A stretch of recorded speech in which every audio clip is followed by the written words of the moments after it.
એવું બોલતો નહીં. અમારે તો ખાલી માટી જોઈએ છે, એક ટ્રક મકાન બનાવવા છે ને એટલે એક ટ્રક તો આપજો અમને માટી. તો કેટલી આપશો?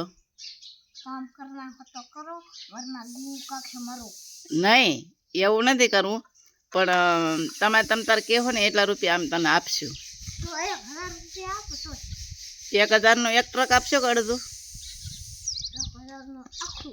હા તો આખું આપી જાઓ, ભરી જાઓ અમારું ટ્રક. હા હા પણ તમે પેલા ભરી લો, પછી એડવાન્સ આપું. કેટલા એડવાન્સ આપું? 50 રૂપિયા આપું કે પેલા અમે થોડા આપી દઈએ? તમે પેલા માટી અમારે ત્યાં નાખવા આવો ત્યારે 1000 આપવાના હોય ભાઈ. પેલા તમે 50 રૂપિયા જ આપી તમને. અલ્યો અલ્યો. હા તો હાલો લઈને આવો અમારી પાસે, ટ્રક લઈને આવો હાલો.